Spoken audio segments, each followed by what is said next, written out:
नहीं है, ये सब डिजिटल एजुकेशन को प्रभावित कर रहे हैं।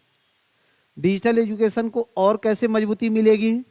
तो आने वाले समय में जब 5G बेहतर तरीका से लॉन्च हो जाएगा, तो 5G की जो गुणवत्ता को आप पढ़े हो कल के क्लास में, कल 5G पढ़ा है ना, तो 5G को आप इसमें ला करके इंक्लूड कर देना कि 5G में क्या होगा कि वहाँ पर फिगर क्वालिटी बढ़ेगी, HD क्वालिटी के वॉइस मिलेंगे सबको, ये सब चीज़ें मिलेंगे उसमें। ठीक है, अभी देखो साइंस एंड टेक के तकनीकी चीज़ों को अगर बहुत तकनीकल तरीका से नहीं जान पाते हो तो उसको सामान्य तरीका से अपने भाषा में लिखने का कोशिश करिए। एक देख रहे थे एक दिन इंटरव्यू, अभी में हालिया समय में बहुत चर्चित रहा वो मूवी 12 फेल, देखा है ना तुम लोग, मनोज कुमार का। तो उन्होंने कहा कि मेरा बचपन से साइंस बैकग्राउंड नहीं रहा, साइंस से मेरा नाता रिश्ता नहीं रहा।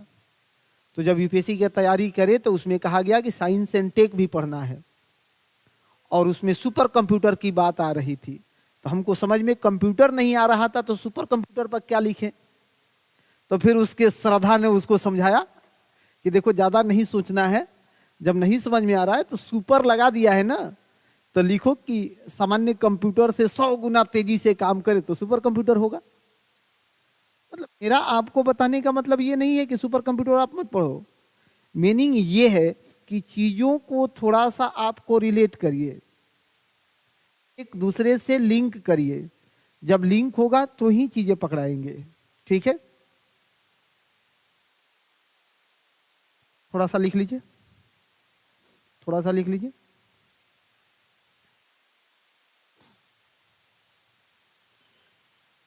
शिक्षा की पहुंच, शिक्षा की पहुंच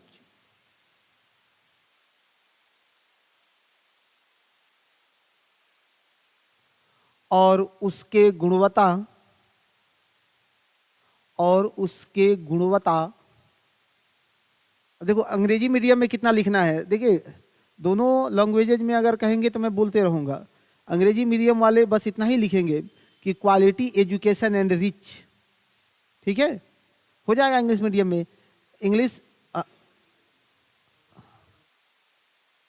हाँ, तो हिंदी इंग्लिश जो कहोगे वो मैं साथ में बोलता रहूँगा। ठीक है, इंग्लिश मीडियम में हिंदी का 20 वर्ड इंग्लिश के 5-7 वर्ड में कंप्लीट हो जाते हैं, ज़्यादा कठिन चीज़ नहीं है उसके लिए।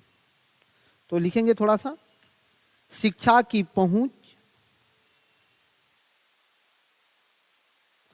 और गुणवत्ता को बढ़ाने के लिए, शिक्षा की पहुंच और गुणवत्ता को बढ़ाने के लिए, शिक्षा की पहुंच और गुणवत्ता को बढ़ाने के लिए डिजिटल क्रांति, डिजिटल क्रांति मददगार साबित हो रही है, मददगार साबित हो रही है।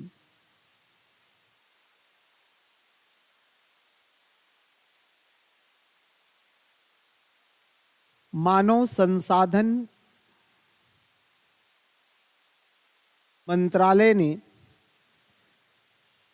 मानव संसाधन मंत्रालय ने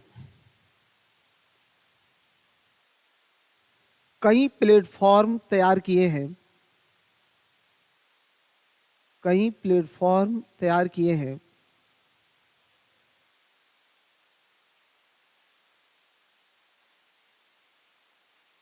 जिसका उद्देश्य, जिसका उद्देश्य शिक्षा का प्रचार करना है या प्रसार करना है। प्रचार मत लिखना, प्रसार करना है, स्पेंडिंग करना है, प्रसार करना है, प्रसार करना है। पहला नंबर करके लिखते जाना, ई पाठशाला। नंबर 1 ई पाठशाला, ई पाठशाला, ई पाठशाला, ई पाठशाला, ई पाठशाला। ठीक है, देखिए इसके तहत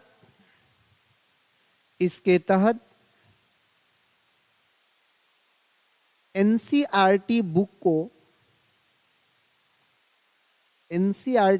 को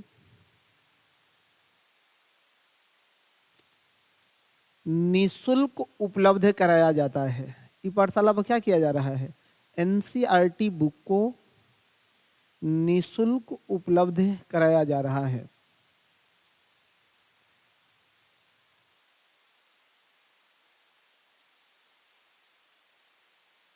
दूसरा है सारांश।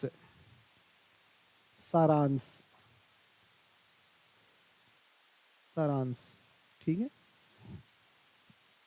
सारांश में क्या है?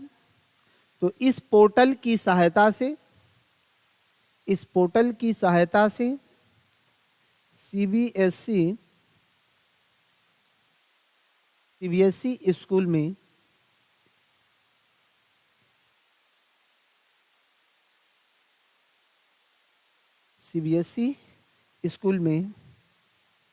पढ़ रहे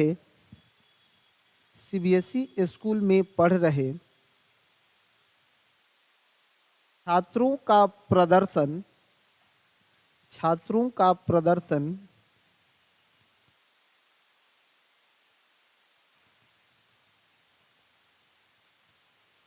ऑनलाइन आंका जाता है, ऑनलाइन मूल्यांकन किया जाता है।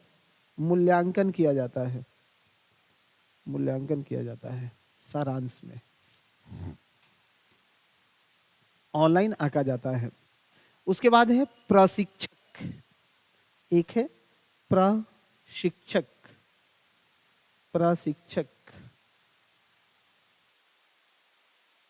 प्रशिक्षक। लिखिए, यह एक टीचर ट्रेनिंग पोर्टल है। प्रशिक्षक स्टूडेंट के लिए नहीं है, किसके लिए है? टीचर ट्रेनिंग पोर्टल है प्रशिक्षक। यह एक टीचर ट्रेनिंग पोर्टल है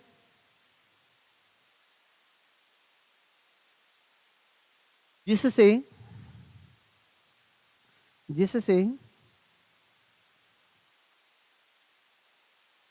टीचर्स की गुणवत्ता को बढ़ाया जाता है। टीचर की गुणवत्ता को बढ़ाया जाता है।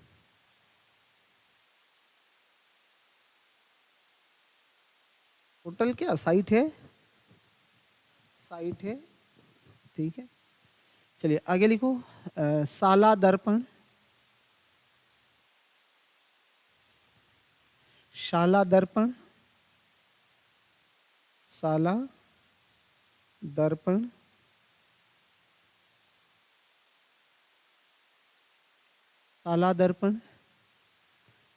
शाला दर्पण में क्या है? एक लाइन बढ़ाना इसको भी। इसके अंतर्गत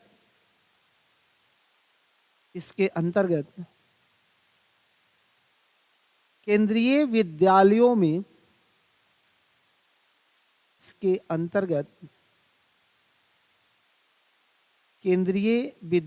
में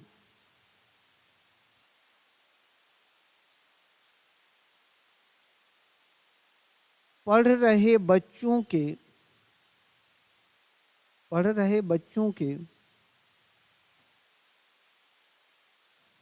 प्रदर्शन पर निगरानी रखी जाती है।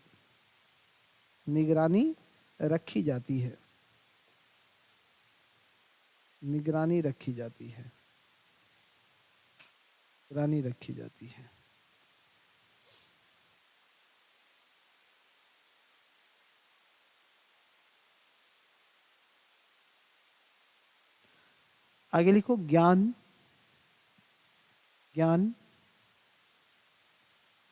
अंग्रेजी में भी GIAN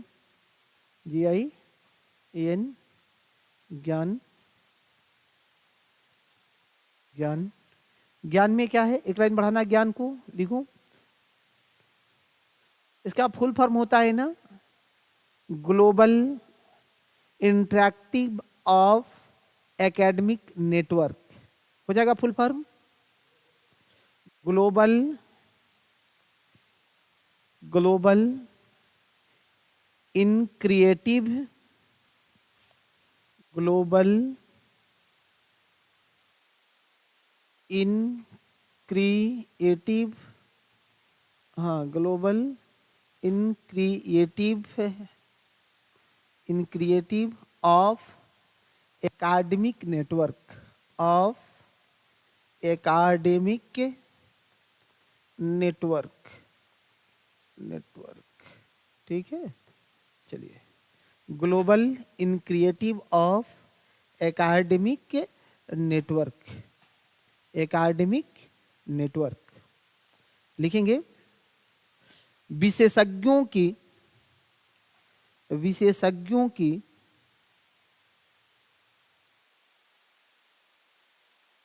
वैश्विक नेटवर्क पहल है, विशेषज्ञों की वैश्विक नेटवर्क पहल है।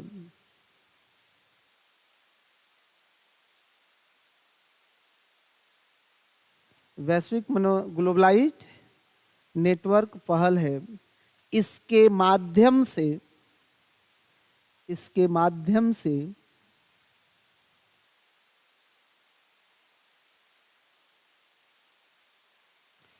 दुनिया भर के एक्सपर्ट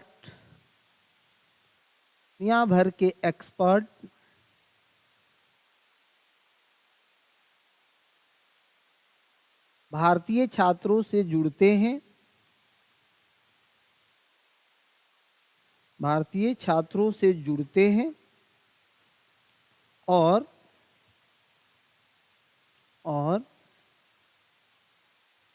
उनका पथ प्रदर्शन करते हैं, उनका पथ प्रदर्शन करते हैं, उनका पथ प्रदर्शन करते हैं।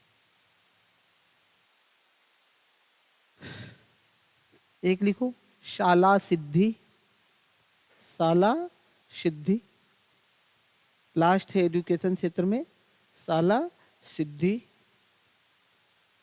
शाला सिद्धि।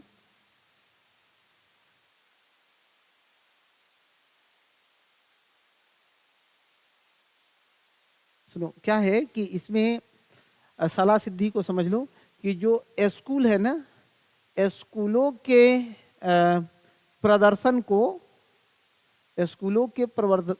को एक दूसरे से कंपेरेटिव रूप में देखा जाता है कि कौन स्कूल कितना बेहतर प्रदर्शन कर रहा है, और जो लोग ज़्यादा अच्छा प्रदर्शन नहीं कर रहे हैं उनके लिए उनको फीडबैक दिया जाता है कि देखो भाई आप इस तरीका से पछड़ रहे हो, इस तरीका का काम करोगे तो बेहतर कर पाओगे। यही शाला सिद्धि में है। शाला सिद्धि में स्कूलों के स्तर पर जाकर के उनके प्रदर्शन को कंपैरेटिव रूप से, तुलनात्मक रूप से आंका जाता है कि कौन सा स्कूल कितना बढ़िया प्रदर्शन किया है। तो लिख लो एक लाइन में। इस पोर्टल के अंतर्गत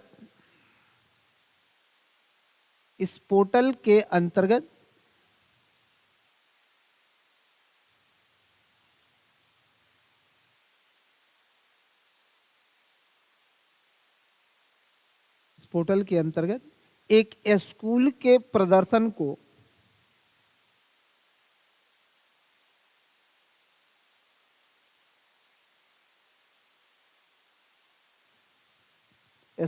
प्रदर्शन को अन्य स्कूलों के साथ जांचा जाता है, अन्य स्कूलों के साथ जांचा जाता है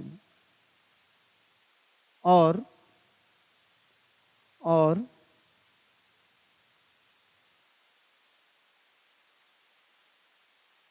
उनके प्रदर्शन में सुधार के लिए फीडबैक दिए जाते हैं, उनके प्रदर्शन में सुधार के लिए फीडबैक दिए जाते हैं, फीडबैक दिए जाते हैं कि किस स्कूल को क्या करना चाहिए। ये भी ठीक है। एक है operation digital board, operation digital board, digital board, operation digital board. ये ऑपरेशन डिजिटल बोर्ड को क्यों शुरू किया गया भाई? ऑपरेशन डिजिटल बोर्ड क्यों शुरू हुआ? लिखो एक लाइन। इस कार्यक्रम के अंतर्गत, इस कार्यक्रम के अंतर्गत, इस कार्यक्रम के अंतर्गत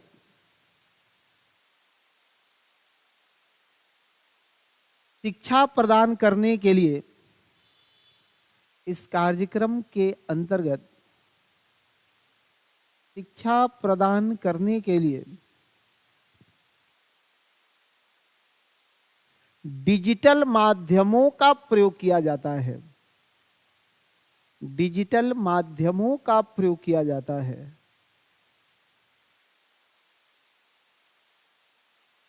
और मल्टीमीडिया माध्यम का, मल्टीमीडिया माध्यम का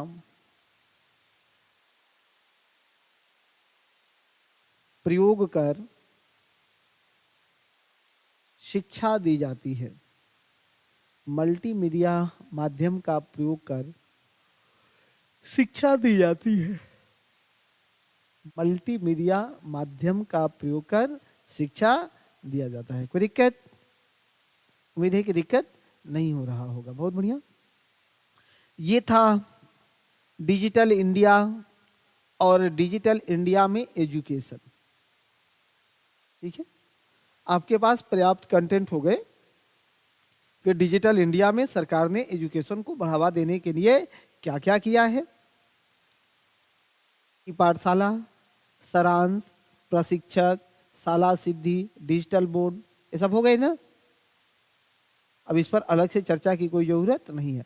अब एक समस्या है, अभी जो मुद्दा में चल रहा है, सुनो, डिजिटल इंडिया और वित्तीय समावेशन, तो फाइनेंशियल स्ट्रक्चर है।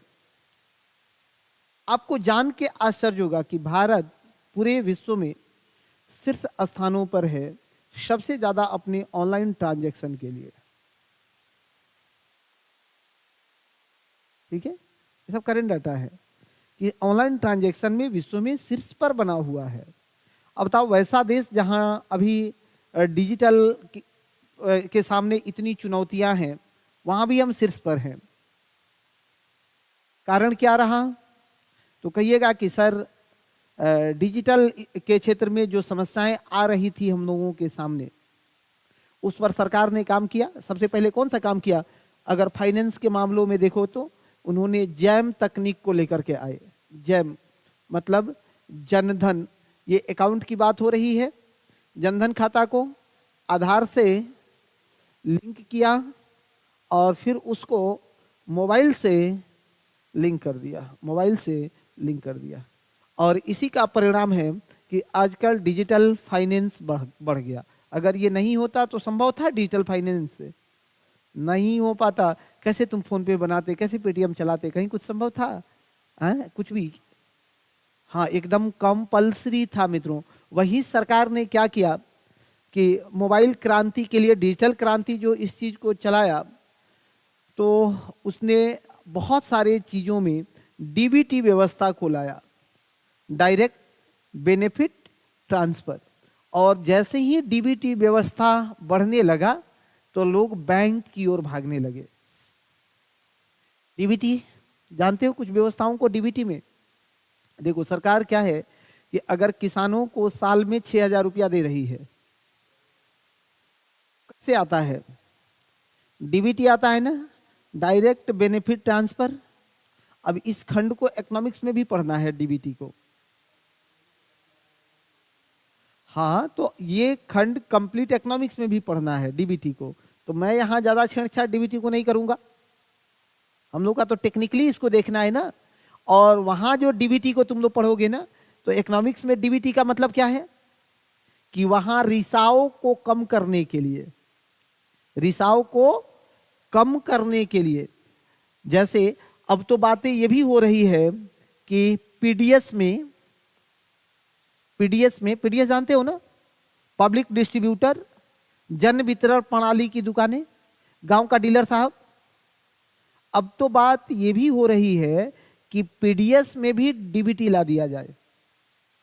कुछ राज्यों ने पीडीएस पर डीबीटी ला करके और एक्सपेरिमेंट भी कर लिया है। हालांकि उसके कुछ ऐसे नुकसान आए सामने कि उन राज्यों ने भी अभी जो है अपने यहां डीबीटी नहीं लागू किया। अब पीडीएस में क्या है, तो इनटेक और उसके इनटेक और ऑफटेक में जो है, ऑफटेक में गैप हो जा रहा है, गैप हो जा रहा है। अगर डीबीटी होगा तो इसमें गैप नहीं होगा। दूसरा, सरकार को एक बहुत बड़ी राशि एक्स्ट्रा खर्चा करना पड़ रहा है। रिसाव अभी भी कायम है। रिसाव खत्म हुआ क्या? हालांकि सरकार ने पॉस मशीन वगैरह सब लगा दिया है, लेकिन रिसाव खत्म करने में सरकार सक्षम हो पाई? अरे गांव में डीलर वोलर साहब के यहाँ पॉस मशीन नहीं है, वहां दबाओ तो मिलेगा। इसके बाद भी खत्म हुआ नहीं। डीबीटी समय की मांग है। थोड़ा सा मैं उधर देख देता हूं 2 मिनट में कि देखो डीबीटी के क्या नुकसान दिखे। साइंस एंड टेक में भी एक कंटेंट बनेगा। दिल्ली सरकार ने अपने यहां पीडीएस में डीबीटी ला दिया, डायरेक्ट बेनिफिट ट्रांसफर, लोगों को अकाउंट में पैसा भेजने लगा। परिणाम क्या हुआ मेरे भाई, कि कुछ समय के बाद देखा गया कि जिन क्षेत्रों में डीबीटी लागू हुआ था उन क्षेत्रों में मांस, मछली, अंडा और शराब का खपत बढ़ गया। लोगों को जो पैसा मिला, तो पैसा तो मिला कि आप अनाज खरीद के खाओ, लेकिन लोग अनाज नहीं खरीद करके उसको शराब लेकर के पीने लगे। दिक्कत है कि नहीं है? अब इसके निराकरण में सरकार लगी हुई कि क्या निराकरण किया जाए। ठीक है, तो डायरेक्ट बेनिफिट ट्रांसफर डिजिटल क्षेत्र को आगे बढ़ाने लगा। अब तुम स्कूल में ही देखोगे तो स्कूल में किसी प्रकार का भी जो है किसी को लाभ हो रहा है तो उसको कैसे दिया जाता है? हाँ, डीबीटी में दिया जाता है। डीबीटी में सबको मिल रहा है कि नहीं मिल रहा है? डीबीटी के लिए सरकार ने क्या किया, तो क्यूआर कोड जारी करने लगा। क्यूआर कोड जारी हुआ ना। आज भी दुकान में जाते हो तो क्या कहते हो कि आपका क्यूआर कोड कहाँ है, आपका क्यूआर कोड कहाँ? क्यूआर कोड का फुल फॉर्म जानते हो? Quick response code. कोई बड़ा चीज नहीं है, क्विक रिस्पॉन्स कोड। 5 मीटर का एरियाज में से उठा लेता है। क्विक रिस्पॉन्स कोड, तुरंत स्कैन करो और अपना जो रिस्पॉन्स है उस रिस्पॉन्स को तुम कर सकते हो। उसके बाद और भी, जैसे Bharat bill payment system. Bharat bill payment system आप अकाउंट से अकाउंट में ट्रांसफर कर पा रहे हो, वॉलेट से वॉलेट में ट्रांसफर कर पा रहे हो, करते हो ना वॉलेट से वॉलेट में ट्रांसफर। ये सब आपका जो दिनचर्या है उस दिनचर्या से ही हम कुछ पॉइंट जो है ले लेंगे जिससे कि आपका मतलब बेहतर काम हो सके। अब इसमें भी सरकार ई पोस्ट, ई संपर्क, ई भाषा, मोबाइल सेवा ये सब लेकर के आई है। तो थोड़ा तेज पढ़ना है, आप लोगों का भी डिमांड है तो लिखेंगे ज्यादा। ठीक है, लिखे लिखना। भारत में हेडिंग है डिजिटल क्रांति और वित्तीय क्षेत्र, फाइनेंशियल एरिया। डिजिटल क्रांति एंड फाइनेंशियल एरिया, डिजिटल क्रांति और फाइनेंशियल एरिया, डिजिटल क्रांति और वित्तीय क्षेत्र, डिजिटल क्रांति और वित्तीय क्षेत्र, डिजिटल क्रांति और वित्तीय क्षेत्र।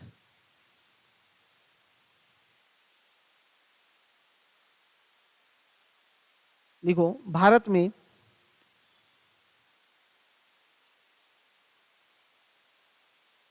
वित्तीय समावेश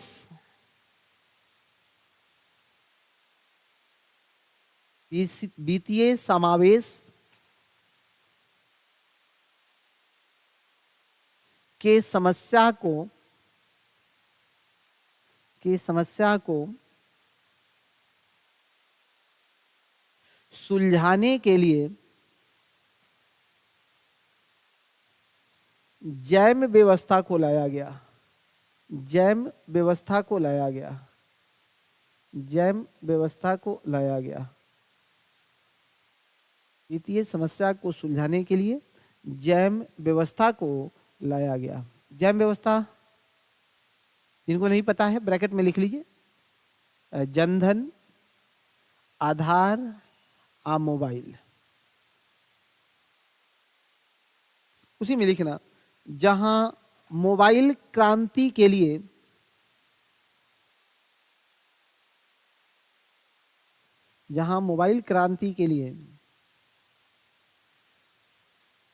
डिजिटल क्रांति की आवश्यकता थी, जहां मोबाइल क्रांति के लिए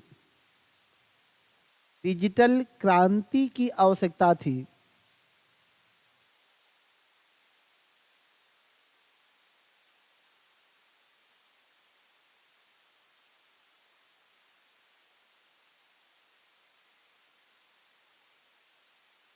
इसके लिए सरकार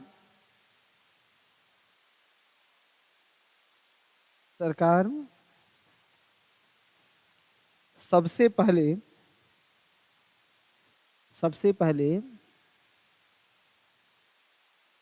बैंकों में जनधन खाता खोला। सरकार बैंकों में जनधन खाता खोला, कॉमा, फिर उसे, कॉमा नहीं लगाओ, फिर उसे आधार कार्ड और मोबाइल से लिंक किया गया।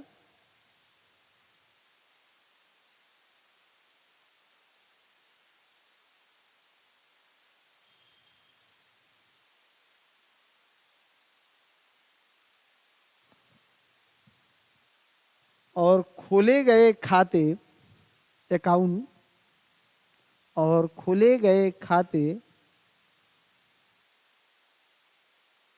प्रचलन में रहे,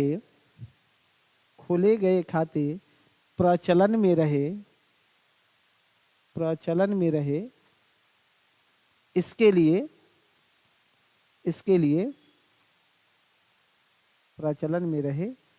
लिए क्या किया गया? खोले गए खाते प्रचलन में रहे, इसके लिए डीबीटी को लाया गया। तुम लोगों को पता है ना, अगर डीबीटी नहीं होता तो बहुत लोगों का अकाउंट जो है वैसे ही होल्ड पड़ा रहता, तो बैंक में भी नहीं जाता नहीं जाता।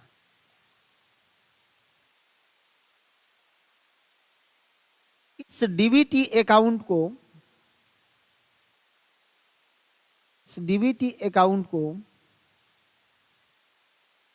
ऑपरेट करने के लिए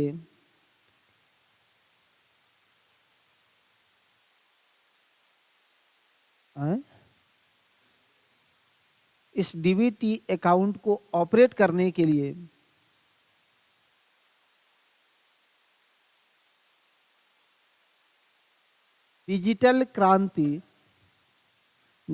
क्रांति महत्वपूर्ण भूमिका निभा रही है। डिजिटल क्रांति महत्वपूर्ण भूमिका निभा रही है।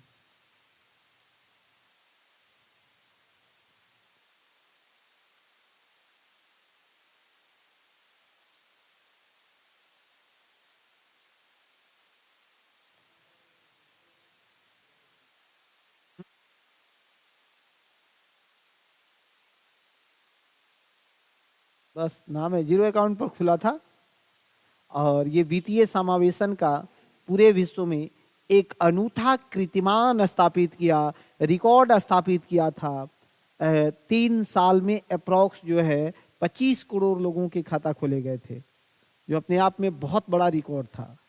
ठीक है, लगभग हर घरों में खाता खोलने का काम इससे किया गया था। जीरो अकाउंट पर खाता खोला जा रहा था। उसके बाद लिख लेना क्यूआर कोड, ये हमसे कभी ना कभी इस पर पूछेगा। क्यूआर कोड आज तो यही चल ही रहा है। Quick response code, QR code को क्या बोलते हैं? Quick response code, QR code, quick response code, ठीक है। लिखिए क्यूआर कोड, क्यूआर कोड भुगतान करने का सबसे आसान तरीका है। क्यूआर कोड भुगतान करने का सबसे आसान तरीका है। भुगतान करने का सबसे आसान तरीका है जिसमें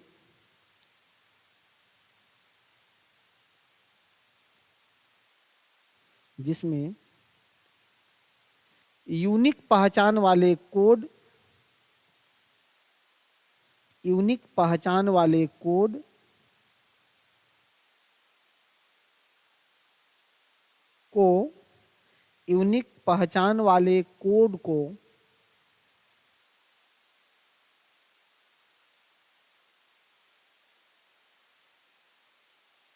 तैयार किया जाता है।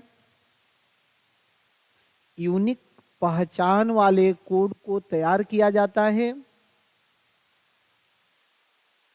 और यह कोड स्कैन करने के बाद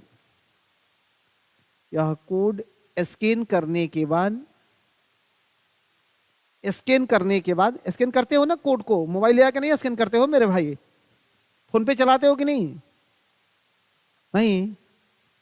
तो फिर डिजिटल क्रांति, डिजिटल इंडिया पढ़ाने से क्या फायदा? अकाउंट है कि नहीं? अकाउंट है तब फोन पे में क्या दिक्कत है? मोबाइल ही है। अच्छा छोटा मोबाइल, हाँ कोई बात नहीं, उसपे भी तो आया था ना भारत भुगतान, छोटा मोबाइल से भी हो जाएगा। अच्छी बात है, बहुत बढ़िया, ठीक है। देखो मोबाइल रूपी वायरस से यदि कोई थोड़ा दूर है तो अच्छी बात है, गुनाह नहीं है, क्योंकि ये हाँ मोबाइल रूपी वायरस है और जो इसके चपेट में आ जाते हैं उनको ये बेरोजगारी रूपी एक अलग दुनिया को देता है। तो देखो मोबाइल में सबसे बड़ा नशा क्या है? रील्स एक नशा है। कभी कभी तो मन होता है कि हम लोग जाके सुप्रीम कोर्ट में कोई याचिका दायर कर दें, हाँ सच में, कि सर इसको एडिक्टेड की श्रेणी में डाल दिया जाए, इसको लत में डाल दिया जाए। जैसे शराब एक नशा है वैसे ही रील भी एक नशा है। बनाना भी और देखना भी दोनों नशा है। बनाने वाला को भी नशा है और देखने वाला को भी। सुनो, कभी यात्रा में हम लोग कहीं जाते हैं ना, तो कहीं यदि कोई दोस्त वगैरह रील छाप मिल गया तो यात्रा को पूरा भाड़ में डाल देता है, क्योंकि जहां कहीं जाएगा कहे एगो। अरे क्या एगो है कि नहीं है? हाँ, मैं इस दोनों का बहुत खिलाफ आदमी हूं। मैं कभी फोटो ही नहीं खींचता हूं। बताओ इसका क्या मतलब है? फीको इतना अपना मुंह तो टेढ़ा बना लिया सब। हाँ, वो पोज देते देते कि हाँ, किसी का मुंह एकदम टेढ़ा हो गया है, बहुतों का ऐसे। तो ये सब चीजें ठीक नहीं है। कितना तो बोलने में अपना सब कुछ खराब कर दिया, सब रीले बनाने में। अब कुछ मिलता है लड़का लड़की सब, तो ना हिंदी बोलता है ना अंग्रेजी बोलता है, मेरे दोनों में। तो ये दोष है किसका? रील का। तो आपको भी कोशिश करना चाहिए, हिंदी में बोल रहे हैं तो हिंदी में बोलिए, अंग्रेजी में बोल रहे हैं तो हाँ अंग्रेजी में बोलिए, क्या दिक्कत है? अब कुछ एक नया ट्रेंड आजकल सुन रहे हैं, कुछ लड़का लड़की सब हम लोग से बात करता है ना, तो देखते हैं लड़की आती है कि आई मीन सर, मतलब कितना दिन में खत्म होगा? तो हम कहते हैं कि आई मीन कहने का मतलब है कि डायरेक्ट पूछ लो कि सर कितना दिन में खत्म कर दीजिएगा, है कि नहीं है? तो ये आई मीन करने का क्या मतलब है? तो कुछ इस टाइप के आदमी सब मिलते रहता है। तो आप रील रूपी उस जहर से निकलो और मेहनत रूपी नशा को करो। सफलताएं आपको सादर आमंत्रित करेंगी, ठीक है? आदत लगाना है तो मेहनत का लगा लो। मेहनत का दो चीज देखना, टेक्स्ट बुक का और मेहनत का कोई विकल्प नहीं है। आज के 21वीं सदी के युवाओं को रूम में किताबें नहीं है, बीपीएससी का तैयारी कर रहे हैं, किताब नहीं है, दिल्ली में बैठ के हम लोग देखते हैं, दिल्ली में इतना दिन से पढ़ाते रहे तो आईएएस का तैयारी करते हैं, किताबें नहीं है। हम लोग 20-20 बोरा किताब खरीद लिए पढ़ने के क्रम में, 20-20 बोरा किताब खरीद दिए, आई सब किताबें नहीं रखा, कैसे पढ़ता है सब। हाँ, डिजिटल इंडिया का प्रभाव है। वो कह रहा है सर आप ही डिजिटल इंडिया पढ़ा रहे हैं ना। सुनो, ठीक नहीं है, समय कम है, ज्यादा बात नहीं करेंगे। आप टेक्स्ट बुक से दोस्ती कर लो, एनसीईआरटी थ्रू आउट पढ़ लो, ठीक है, और उसको डिजिटली नहीं फिजिकली पढ़ो, किताब के साथ पढ़ो, एकदम ठीक रहेगा। ठीक है, कुछ क्लास में मिलते हैं सर यादें नहीं रहती है, अरे कैसे याद रहेगा, तुम तो पढ़ रहा है कि नहीं है, तो याद कैसे होगा, मुश्किल हो जाता है। तो यादें रखने के लिए तो थोड़ा आपको उसमें डूबना पड़ेगा ना। छोड़िए, अब ज्यादा बात नहीं होगा इस पर। डिजिटल इंडिया सर्वोपरि है, ये भी है, लास्ट में कह देते हैं कि डिजिटल इंडिया समय की मांग है। एजुकेशन में भी डिजिटल इंडिया को हम लोग देख ही लिए, छोड़ो, नहीं तो इसके अगेंस्ट में चले जाएंगे, फिर ठीक नहीं होगा। लेकिन एक टीचर निर्भीक होकर बात करता है, ये भी याद रखना नहीं है। हाँ, क्या लिख रहे थे भाई, क्या लिख रहे थे?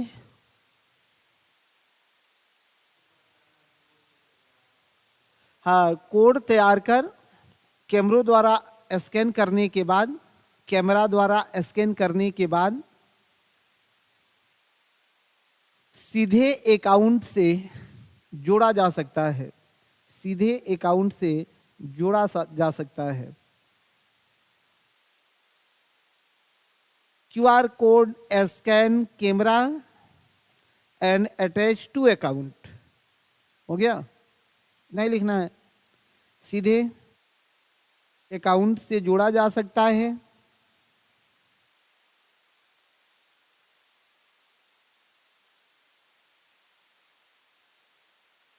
बस।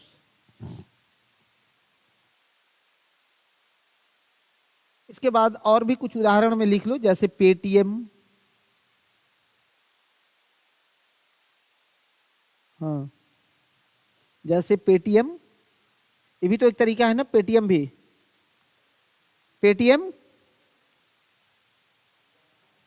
हाँ, यो तो एग्जाम्पल में लिखा है बाबू, QR कोड, पेटीएम।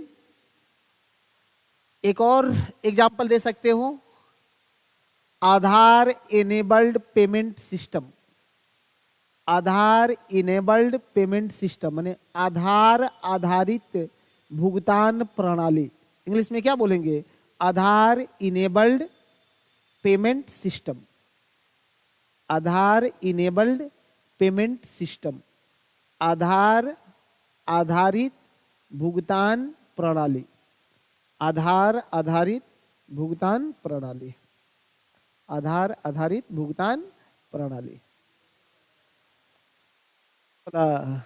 सबसे आसान तो ये है। हाँ, गांव में जा रहे हैं जी, मार देते हैं ठप्पा, 1000 में 10 रुपया दे के ले लेते हैं। किस पर चल रहा है? आधार इनेबल पेमेंट सिस्टम पर चल रहा है ना। इस व्यवस्था में फंड ट्रांसफर करने के लिए बायोमेट्रिक मशीनों का प्रयोग किया जाता है। क्या कहोगे कि सर इसमें फंड ट्रांसफर करने के लिए बायोमेट्रिक मशीनों का प्रयोग किया जाता है, जहां भुगतान करने वाले को अपना बायोमेट्रिक हस्ताक्षर देने पड़ते हैं और इससे सीधे कहां ट्रांसफर होता है? अकाउंट टू अकाउंट ट्रांसफर होता है। लिख पाइएगा कि लिखवा दे? मैंने लिखवा दे कि काम चल जाएगा? हो जाएगा। खाली याद रखना कि इसमें दो चीज, बायोमेट्रिक मशीन का यूज होता है और अकाउंट से अकाउंट ट्रांसफर होता है। दूगो कोड में लिख के रखबे करो। रुको, आधार इनेबल्ड में, आधार आधारित पेमेंट में एक लिख देना बायोमेट्रिक, बायोमेट्रिक दस्तखत करना है, और दूसरा अकाउंट टू अकाउंट ट्रांसफर करना है, अकाउंट टू अकाउंट इसको ट्रांसफर करना है। कोई दिक्कत? बायोमेट्रिक प्रयोग और अकाउंट टू अकाउंट ट्रांसफर, दो को बतिए है इसमें। तीसरा बात है नहीं है, एकदम आसान चीज है। और देखो थोड़ा डिजिटल इंडिया से प्रशासन को जोड़ लेते हैं। हेडिंग लगा लो, डिजिटल इंडिया और बेहतर प्रशासन।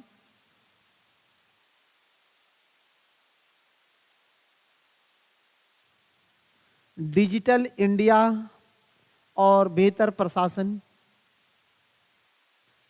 हमने पढ़ा है कि आर्टिफिशियल इंटेलिजेंस से बेहतर प्रशासन क्या होगा। अब यहां डिजिटल इंडिया और बेहतर प्रशासन बताना है। देखो, डिजिटलाइज होने से प्रशासन कैसे सशक्त होगा, सोच के बताओ।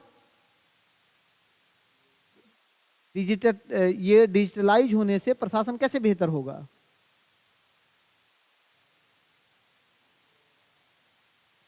सबसे कहो कि सर प्रशासन के लोगों को जो बायोमेट्रिक अटेंडेंस जो लिया जाता है, तो अब लोग लेट लतीफ आना बंद कर दिए हैं। पहले कितनों बजे भी आते थे और पता चला यहाँ सिग्नेचर करना है, तो वो आए हैं 12 बजे, लेकिन लिख रहे हैं कि 9 बजे से आए हैं, 10 बजे से आए हैं। ऐसा लिख देते थे कि नहीं लिख देते थे। लेकिन जैसे ही बायोमेट्रिक अटेंडेंस शुरू हुआ कि समय पर उनकी उपस्थिति शुरू हो गई है। दिख रहा है अभी एजुकेशन क्षेत्रों में, बिहार के गवर्नमेंट एजुकेशन सेक्टर में डिजिटल एजुकेशन का प्रभाव आप लोगों को दिखा कि नहीं दिखा। बहुत सब लोग नौकरी छोड़ने पर मजबूर हो गए। हाँ, दूसरा अभी ऑनलाइन चालान कट जा रहा है, कह रहा है, बिल्कुल सही है। जीवन प्रमाण, जीवन प्रमाण सरकार ने लॉन्च किया। डिजिटल जीवन प्रमाण का क्या मीनिंग है कि कोई भी पेंशनधारी व्यक्ति को जो है अब बैंक जाने की जरूरत नहीं है। अब किसी भी नागरिक सुविधा केंद्र पर वो जाएगा, वहां पर अपना बायोमेट्रिक दे देगा, काम उसका रेडी है। तीसरा कि ई संपर्क, माने अलग अलग मंत्रालयों के बीच संपर्क स्थापित करने के लिए भारत में ई भाषा के प्रयोग के लिए देखो तो हम लोग मतलब दक्ष हुए हैं। माना कि हमें अंग्रेजी नहीं आती है किसी भी अधिकारी वगैरह को भी, लेकिन वो तुरंत अपने पास ट्रांसलेटर वगैरह रख लिया है, गूगल वगैरह पर तुरंत टाइप मारता है, आ जाता है कि नहीं। तो ई लैंग्वेज पर काम हो रहा है। डिजी लॉकर भी एक बहुत बड़ी चीज है। My government app, my government app, mobile सेवा, प्रगति, ये सब चीजें जो है इसमें आते रही है। जियो टैग आधारित ऐप, सड़क ऐप आया है। मतलब जियो टैग आधारित ऐप क्या है कि जीपीएस से जुड़ा होता है और लोकेशन और उसका सब चीज जो है ऐप से मॉनिटरिंग होते रहता है।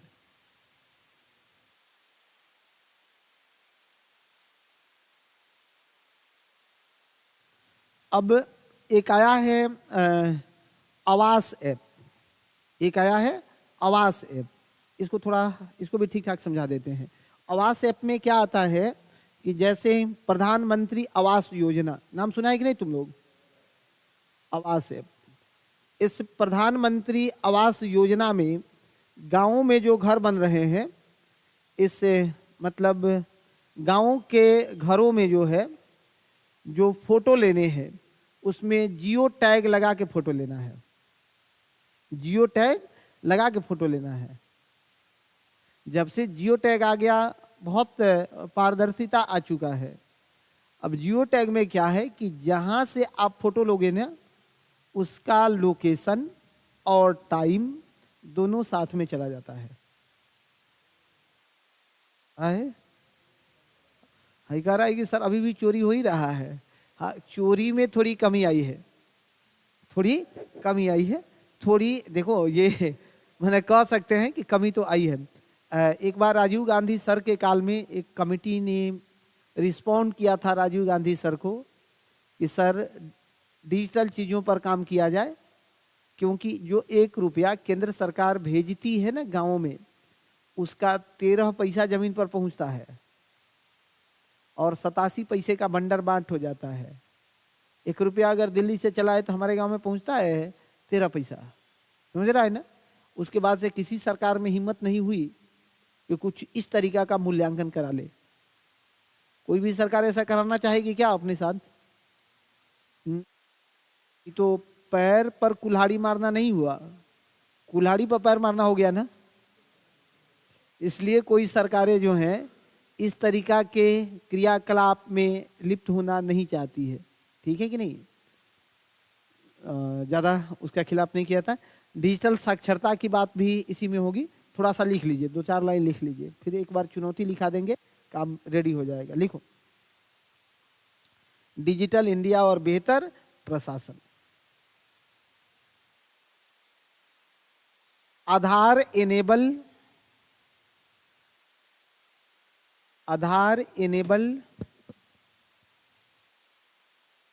Biometric attendance system.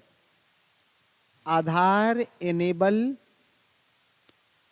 Biometric attendance system.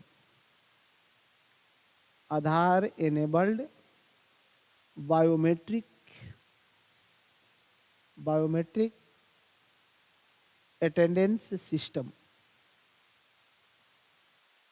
इसके अंतर्गत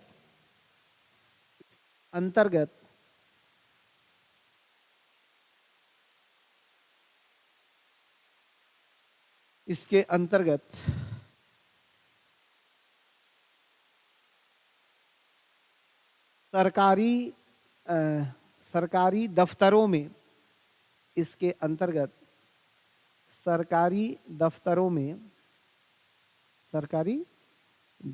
में कर्मचारियों की उपस्थिति, सरकारी दफ्तरों में कर्मचारियों की उपस्थिति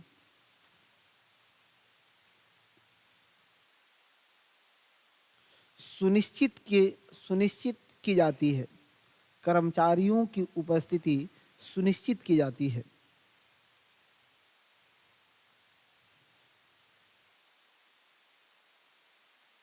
जीवन प्रमाण लिख लेना, जीवन प्रमाण, जीवन प्रमाण,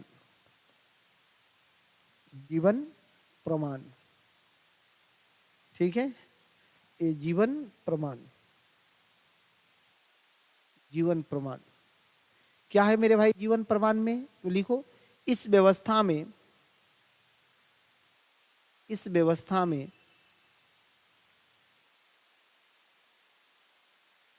पेंशनधारी बुजुर्गों को, इस व्यवस्था में पेंशनधारी बुजुर्गों को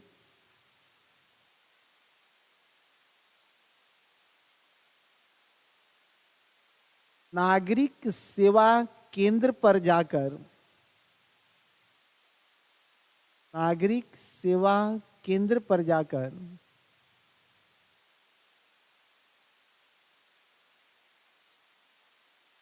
बायोमेट्रिक हस्ताक्षर करने होंगे। बायोमेट्रिक हस्ताक्षर करने होंगे। बायोमेट्रिक हस्ताक्षर करने होंगे। बायोमेट्रिक हस्ताक्षर करने होंगे जिससे उनका पेंशन, जिससे उनका पेंशन समय पर आता रहे, जिससे उनका पेंशन समय पर आता रहे।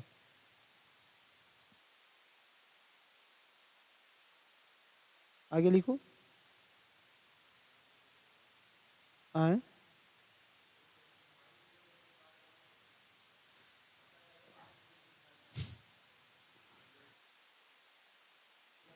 ऐसा नहीं है, ऐसा नहीं है मेरे भाई।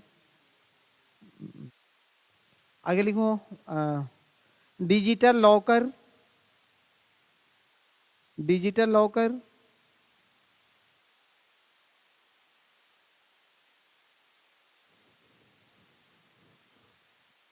डिजिटल लॉकर इस ऐप के अंतर्गत,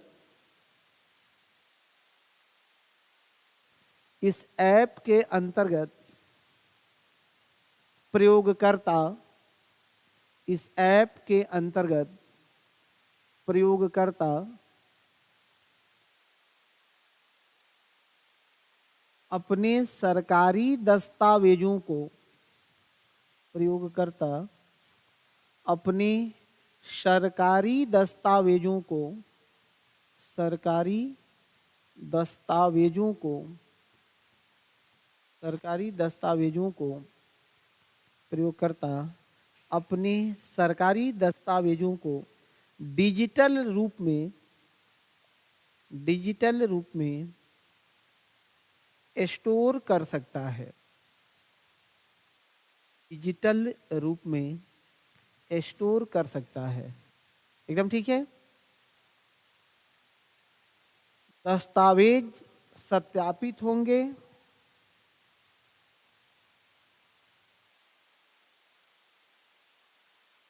डिजी लॉकर तुम लोग चलाते हो कि नहीं? नहीं चलाते हो? हाँ, बहुत बढ़िया, तुम ठीक है, विकसित आदमी है। और सभी विभागों द्वारा स्वीकार होंगे, सत्यापित होंगे और सभी विभागों द्वारा सत्यापित होंगे। एक आता है बंधुओं माई गवर्नमेंट, माई गवर्नमेंट, एक आता है my government, my government app है। सुनो, अब ये माई गवर्नमेंट ऐप में क्या है बंधुओं? माई गवर्नमेंट ऐप में क्या है कि कोई भी व्यक्ति माई गवर्नमेंट ऐप के माध्यम से सरकार से, गवर्नमेंट से कनेक्ट करने का, कनेक्ट होने का एक माध्यम है, एक माध्यम है। इसके तहत आप अपनी डिमांड कर सकते हो सरकार से, अपनी मांगों को रख सकते हो सरकार के सामने। सरकार की कोई योजना चल रही है, सरकार की कोई योजना है, उस योजना पर अपना फीडबैक दे सकते हो, उस योजना पर अपना फीडबैक दे सकते हो इसके माध्यम से। जी हाँ, उसके बाद यदि आपके क्षेत्रों में यदि कोई विकासात्मक कार्य हो रहा है और वो कार्य संतुष्टपरक नहीं है, तो आप इस ऐप के माध्यम से उस कार्य की शिकायत कर सकते हो, फोटो वीडियो बना करके इस ऐप पर अपलोड कर सकते हो। कोई दिक्कत? दिक्कत है? नहीं है तो लिखिए, इसको भी लिखिए। चलिए, देश में मांग आधारित विकास को, देश में मांग आधारित विकास को बढ़ावा देने के लिए, देश में मांग आधारित विकास को बढ़ावा देने के लिए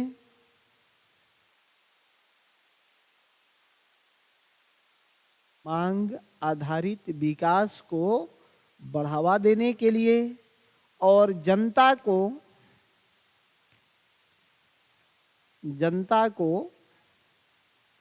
प्रशासन से जोड़ने के लिए, जनता को प्रशासन से जोड़ने के लिए इसका प्रयोग किया जाता है। जनता को प्रशासन से जोड़ने के लिए इसका प्रयोग किया जाता है। इसके माध्यम से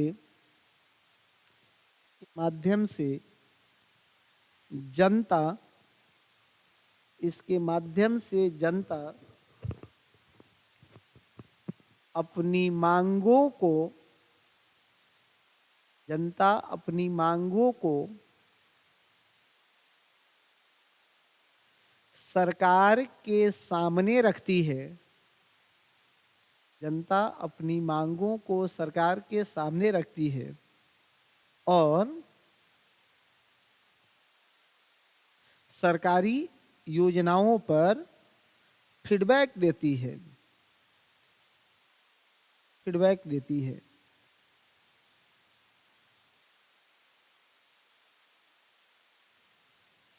लिखो, जियो टैग आधारित ऐप।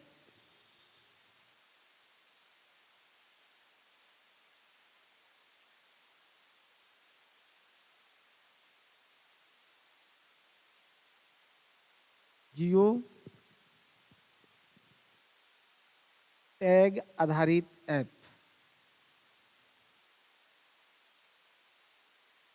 जियो टैग आधारित ऐप। जियो टैग आधारित ऐप। जियो टैग आधारित ऐप लिखो एक लाइन में। जियो टैग आधारित ऐप योजनाओं के प्रभावी क्रियान्वयन के लिए, आज पूरा लिखवा देते हैं, ठीक है। योजनाओं के प्रभावी क्रियान्वयन के लिए, योजनाओं के प्रभावी क्रियान्वयन के लिए, क्रियान्वयन के लिए, प्रभावी क्रियान्वयन के लिए, प्रभावी क्रियान्वयन के लिए ऐसी ऐप तैयार की जाती है, ऐसी ऐप तैयार की जाती है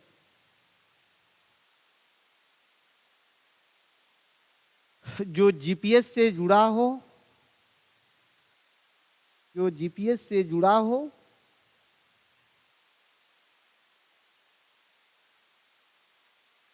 अर्थात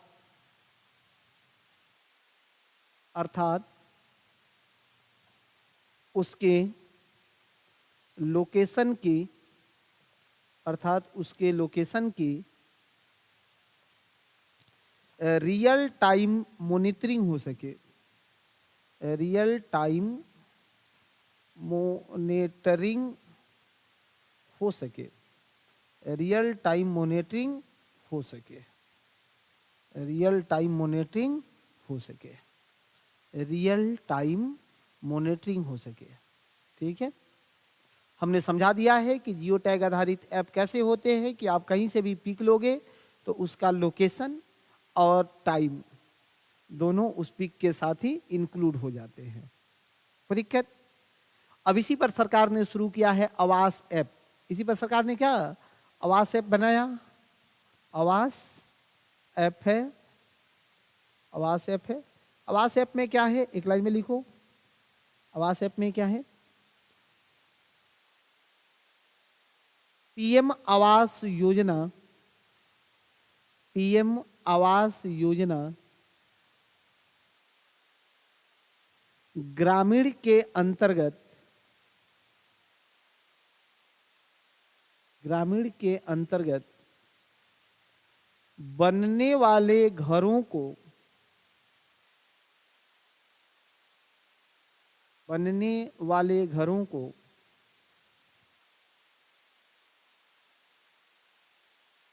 वित्तीय सहायता देने के लिए, वित्तीय सहायता देने के लिए घर निर्माण का फोटो आवश्यक होता है, घर निर्माण का फोटो आवश्यक होता है, फोटो आवश्यक होता है।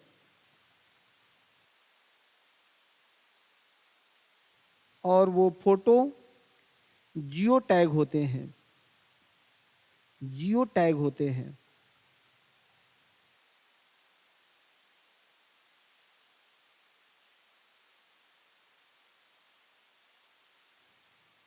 जियो टैग होते हैं अर्थात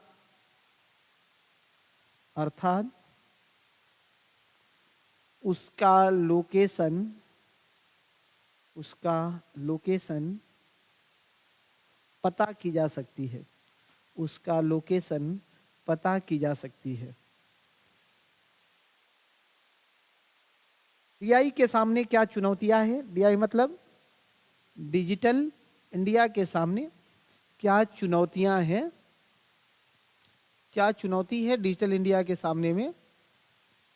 क्या कहोगे? सबसे बड़ी चुनौती क्या है मेरे भाई? सबसे बड़ी चुनौती क्या है? तो एक तो डिजिटल इंडिया में मतलब बराबर इंटरनेट स्पीड नहीं है, बराबर इंटरनेट स्पीड नहीं है। तो क्या कहोगे कि सर इंटरनेट इंटरनेट स्पीड एक समस्या है, दूसरा महंगा है, तीसरा सुरक्षा सिक्योरिटी का प्रॉब्लम है, फर्जीवाड़ा सब डिजिटल में हो रहा है ना, सिक्योरिटी का प्रॉब्लम है, और अपनी स्वदेशी भाषा नहीं है, अपनी स्वदेशी भाषा का इस्तेमाल नहीं है उसमें, है क्या? सिर्फ और सिर्फ भारत के डिजिटल इंडिया अंग्रेजी भाषा पर आधारित है। मेक इन इंडिया का और मजबूत होना होगा, नेट उदासीनता, और हमें क्या लानी चाहिए कि जो इसका बेस्ट तकनीक है उसे स्वदेशी बनाया जाना चाहिए। ठीक है,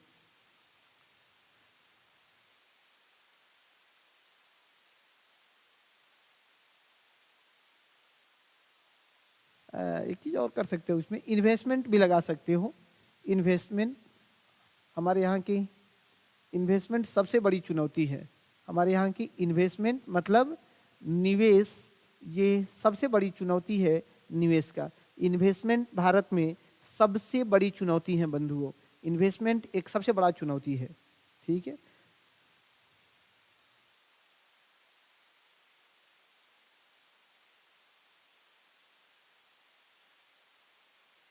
लिखो, एक क्वेश्चन लिख करके जमा करना, लिखो क्वेश्चन, लिख लो, क्वेश्चन लिख लीजिए। भारत में डिजिटल इंडिया पर आलोचनात्मक टिप्पणी करें। आलोचनात्मक टिप्पणी करें।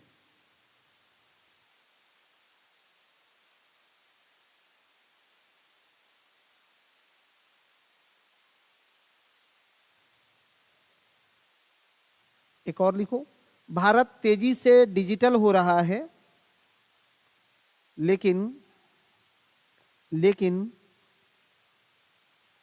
क्या यह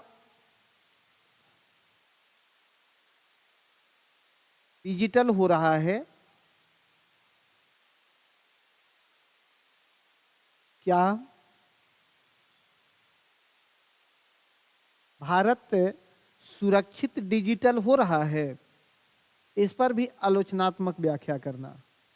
क्या भारत सुरक्षित डिजिटल हो रहा है? इस पर भी आपसे बात करानी होगी, हमको करनी पड़ेगी आपसे।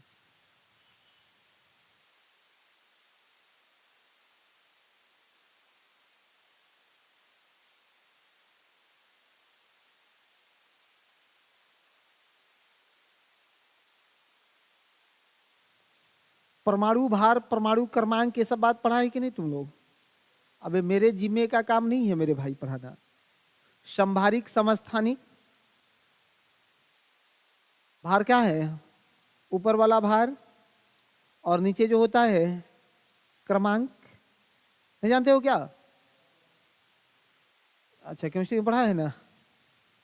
जैसे ये हम हीलियम में लिख दिए 4 2, क्या है?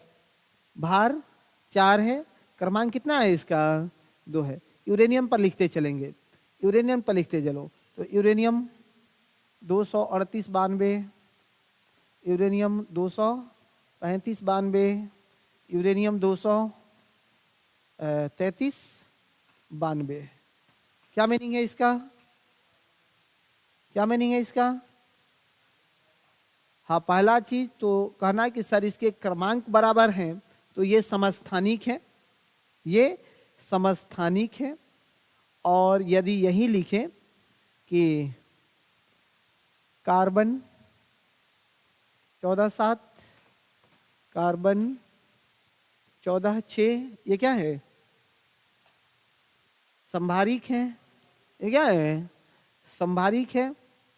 भार किसको बोलते हैं? भार क्या है? अरे भार किसको बोलते हैं? What is the meaning of weight? यहाँ भार क्या है? हाँ, प्रोटॉन और न्यूट्रॉन की कुल संख्या, ये भार है। क्रमांक क्या है मेरे भाई? क्रमांक किसको कहते हैं? हाँ, प्रोटॉनों की संख्या जो है क्रमांक कहलाती है। प्रोटॉन क्या कहलाते हैं? क्रमांक कहलाते हैं। बहुत बेसिक चीज है, इस पर ज्यादा आपसे हम बात नहीं करेंगे, बात करना ठीक नहीं है ना। सीधे चलेंगे हम लोग, बात करेंगे रिएक्टर पर। सीधे बात करेंगे रिएक्टर पर। करें रिएक्टर पर, तो मेजर हेडिंग लगा लो, रिएक्टर। श्रृंखला अभिक्रिया समझते हो? श्रृंखला अभिक्रिया, श्रृंखला अभिक्रिया, जी हाँ, न्यूक्लियर फ्यूजन, ये सब। रेडियो सक्रिय तत्व नहीं जानते हो ना? नाभिकीय विखंडन, नाभिकीय विखंडन, नाभिक टूटता है। रिएक्टर, आपने नाम सुना है कभी? रिएक्टर, रिएक्टर क्या है? रिएक्टर कहते किसको हैं? जल्दी बताओ कि रिएक्टर है क्या? रिएक्टर, रिएक्टर क्या है भाई? तो क्या कहोगे कि रिएक्टर एक मशीन है। सीधे कहना, कैसे बोले कि ठेठ भाषा में अगर नहीं आए तो एकदम ठेठे जवाब देना है।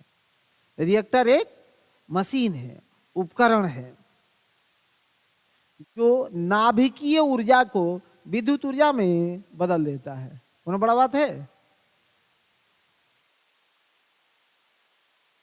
हाँ, reactor change to nuclear energy to electric energy, change nuclear energy to electric energy. माने ये न्यूक्लियर एनर्जी को क्या करता है? इलेक्ट्रिक एनर्जी में चेंज कर देता है। ठीक है सबका? अब रिएक्टर में ये कैसे चेंज होता है? तो दो कंसेप्ट है, या तो विखंडन होगा या फिर संलयन होगा, दोनों होगा। दोनों से ऊर्जा की प्राप्ति होती है। उसमें मिलेगा क्या? तो ईंधन, शीतलक, ये ईंधन और शीतलक होगा, और मंदक होगा, और नियंत्रक होगा, नियंत्रक होगा। ठीक है? ईंधन, एनर्जी, एनर्जी ये कूलिंग करेगा, कूलिंग होगा। मंदक उसको कंट्रोल करने के लिए, और ये नियंत्रक भी कंट्रोल करने के लिए होता है। ठीक है? कंट्रोलर होगा, नियंत्रक होगा।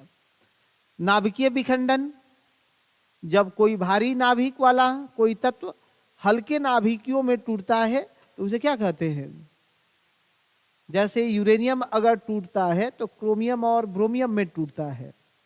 ये तो कोर केमिस्ट्री हो जाएगा, लेकिन फिर भी थोड़ा कंसेप्ट लेना ही पड़ेगा हमको कि अगर यूरेनियम 235-92 से कोई न्यूट्रॉन टकराता है तो क्या बचता है टूट करके? तो क्रोमियम 9136 और ब्रोमियम 14256। एक बार बीपीएससी में क्वेश्चन पूछ लिया है, यहीं से जाके क्वेश्चन बैंक उलट लो। ठीक है? प्री में पूछा है, तो थोड़ा सा जब आपने साइंस पढ़ा तो इस पर ध्यान देना चाहिए। संलयन क्या है? हाँ, कि दो हल्के नाभिक मिलकर एक भारी नाभिक का निर्माण करते हैं, वो संलयन है। हाइड्रोजन बम आधारित है किस पर? नाभिकीय संलयन पर। और परमाणु बम आधारित है नाभिकीय विखंडन पर। संलयन आसान है कि विखंडन? तोड़ना आसान है कि जोड़ना? हाँ, तोड़ना आसान है, याद रखना। जोड़ने में तो जीवन बीत जाते हैं, रिश्ते हो या हर, वाह बहुत बढ़िया। जोड़ने में जीवन बीत जाते हैं, लेकिन तोड़ना बहुत आसान है। इसलिए जोड़ना आसान नहीं है। क्यों? क्योंकि हल्के नाभिकों को आपस में टकराने के लिए अत्यधिक तापमान की आवश्यकता होती है। पता है तुम लोगों को, सूर्य से जो हम लोग एनर्जी प्राप्त करते हैं वो कैसे एनर्जी मिलता है? हाँ, हाइड्रोजन जो है सनलाइट होकर के हीलियम का निर्माण करते हैं, इतना तो जानते हो। लेकिन जानते हो कितना टेम्परेचर पर सनलाइट होते हैं? अपने यहाँ हम लोग कभी इसको संभव है कि कर पाए? नहीं। या 3 मिलियन डिग्री सेंटीग्रेड पर, मतलब 30 लाख डिग्री सेंटीग्रेड पर हाइड्रोजन टूट सनलाइट होकर के और हीलियम बनेगा। अब 3 लाख डिग्री सेंटीग्रेड तापमान प्रयोगशाला में भी आसान है। जो करने का कोशिश करेगा फिर वो कुछ करने लायक नहीं बचेगा। बचेगा? हाँ, इसलिए याद रखना, ये 3 लाख डिग्री सेंटीग्रेड पर इसे जो है फ्यूजन्स किया जाता है, सनलाइट किया जाता है। यूरेनियम का संवर्धन किसको कहते हैं? 2 शब्द हमने समझा दिया, एक नाभिकीय विखंडन और दूसरा नाभिकीय संलयन। दिक्कत है? अब यूरेनियम संवर्धन क्या है?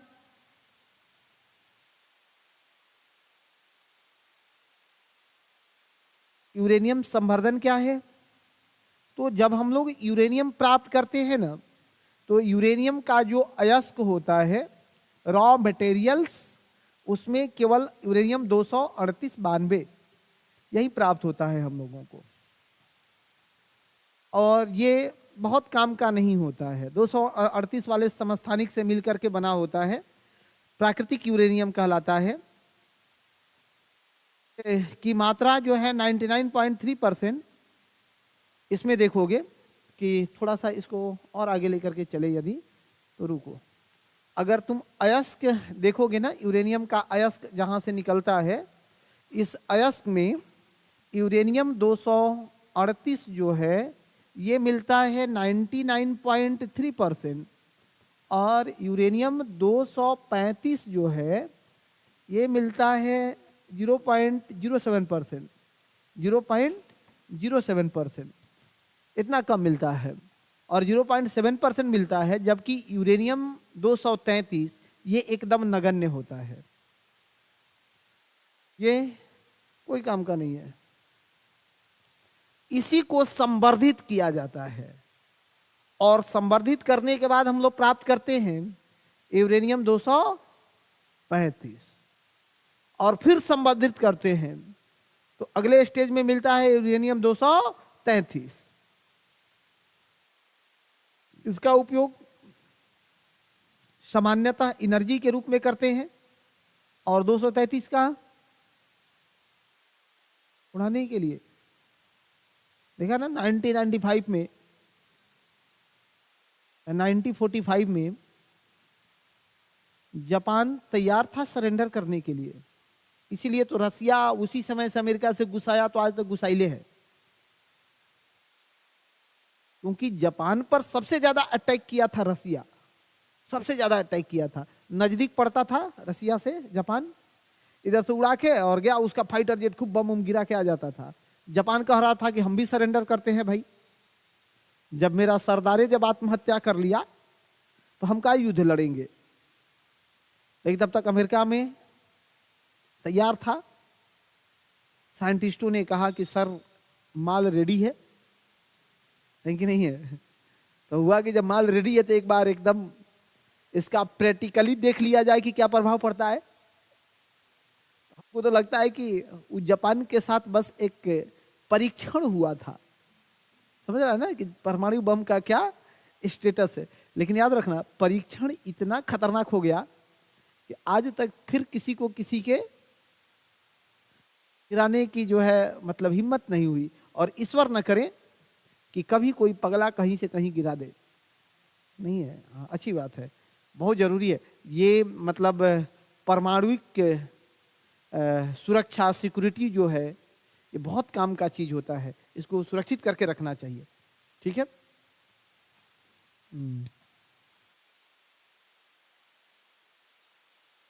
रिएक्टर के प्रकार वगैरह भी हम लोग देखेंगे। थोड़ा सा लिख लीजिए, थोड़ा सा लिखिए, लिखो रिएक्टर। अरे 4:36 हो गया, छोड़ेंगे आज थोड़ा जल्दी में, ठीक है। लेकिन आप लोग क्वेश्चन लिख करके लाइएगा।